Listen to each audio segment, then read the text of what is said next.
英国那小山，北京的也是他和咱们中国的。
Alright, basically long story short, I'm back on vlogging. It is the end of competition here in Doha for me. I finished my semi-final yesterday, made it through, which was great. And now me and Johan, we're doing a little bit of exploring out here at the, well, I don't even know what to describe this as. That's a city landscape. It's just beyond belief. This is just like a water area. Got one of the World Cup football stadiums over there.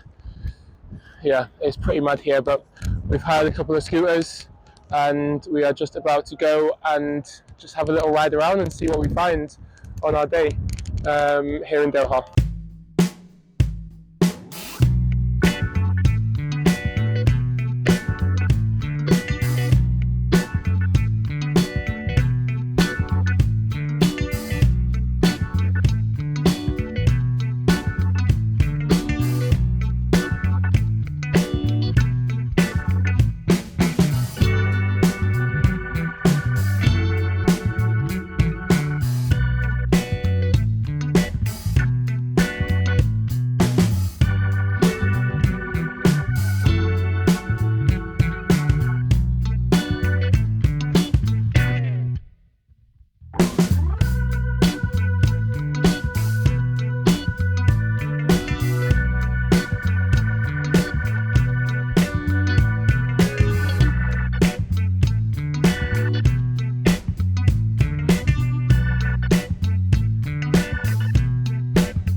Some of the architecture in Doha is just absolutely insane. It's one of the maddest parts of this city slash country. I mean, I showed you the skyline earlier on, but look at this building here. It's the National Museum of Qatar, one of the craziest buildings I've ever seen. But then they've got these little, like, I don't know what this is. It looks like a little park.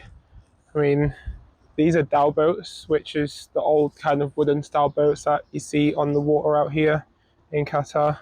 But you come around, there's like, I don't know what's going on in here. This dude, and they've got all the stuff that they might carry on the boats in the olden days, a cannon, a water feature. I've lost Johan, I don't know where he's gone. But this looks like almost like an adventure course where a little kid can run through.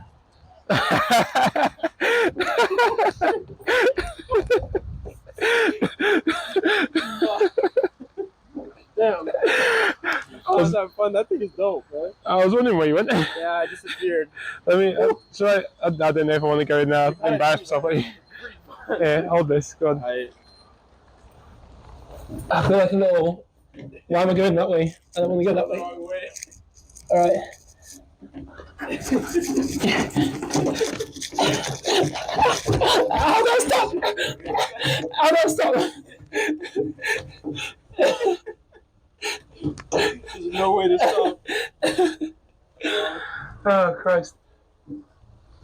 All right, that's the most fun thing in Qatar. That is fun. What a mad little place! It's so weird. It's so random as well. It's so fun.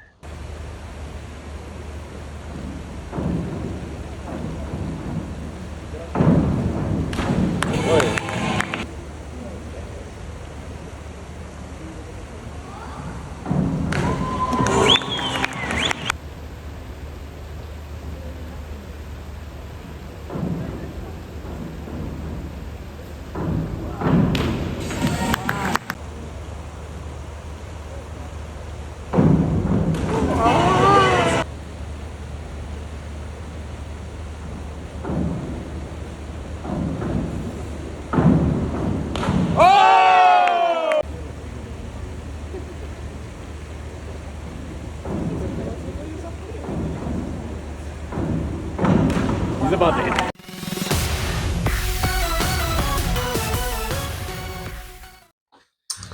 So I just made it back to Edinburgh from Doha, feeling a little bit spaced out and a little bit tired after the overnight flight. It wasn't too bad. I managed to get some sleep, but yeah, you gotta believe me when I say I was gonna do this anyway, regardless of the result in Doha, regardless of my qualification to Paris. I really wanted to document the next 5-6 months of my diving, regardless of what happened, because, well, the reasons I'll explain a little bit later, but I thought it would just be a really cool time to see how I continue progressing. I didn't want to do videos and stuff before the World Championships, not in case I missed it, not in case I, did all of that and made a mistake and missed it, and the embarrassment. Nothing to do with that.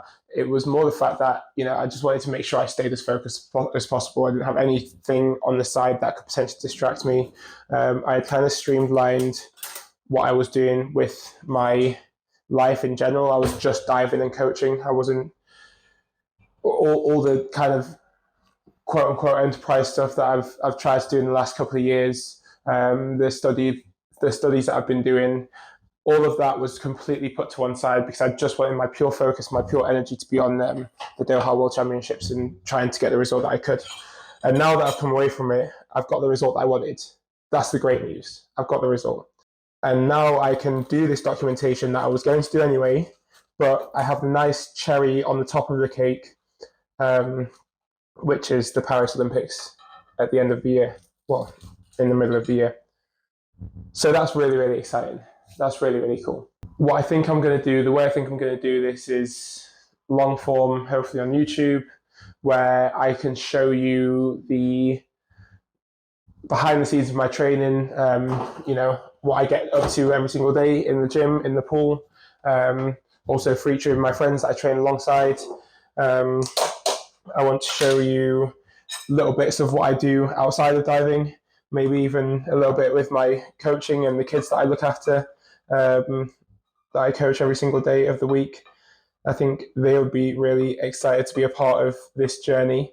I try not to use the fact that I am a high-level diver to influence them too much, but naturally they get to see me train every once in a while, and that's really cool. So if they are a part of my journey now, they are a part of what I'm doing, because I see them more than I see my family.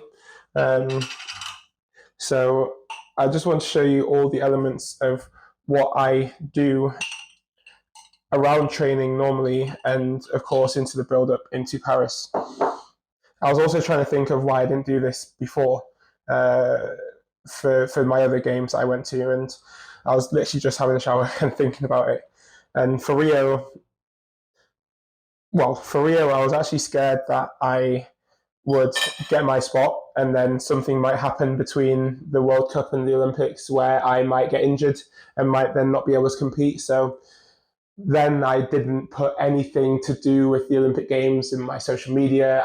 Of course, I knew that I was going. I knew I was excited about it, but I didn't change my bio or anything like that to say that I was an Olympian. I kind of tried to ignore it as much as possible until the time came. I didn't consider myself to be an Olympian until I was on that flight to Rio.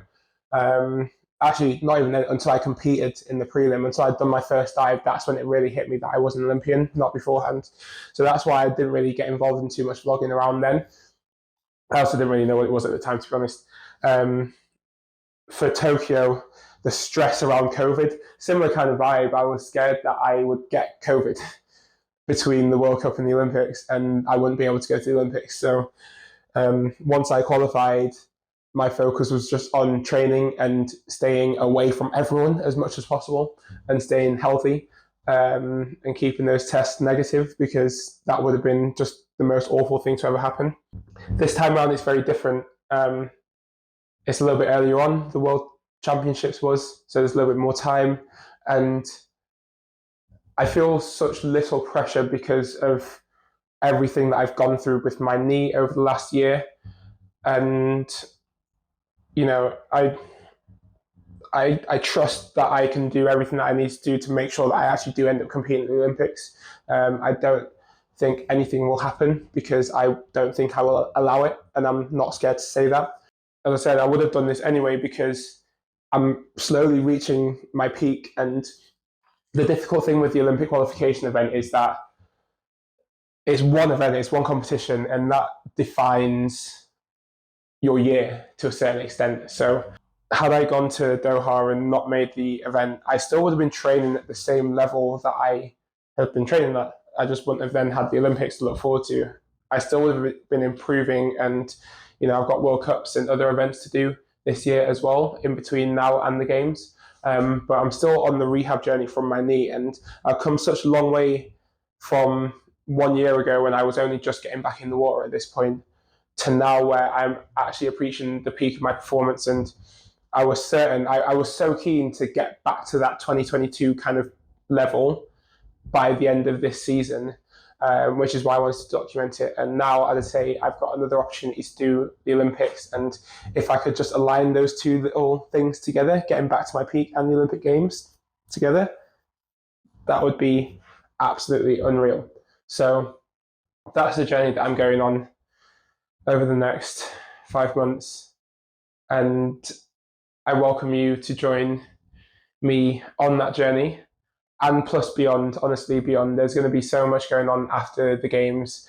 For me, I learned in Rio that I couldn't just do the Olympics and then have nothing afterwards.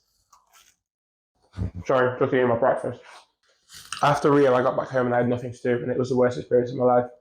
After Tokyo, I made sure I had something to do after the Games, so I felt a lot better about myself.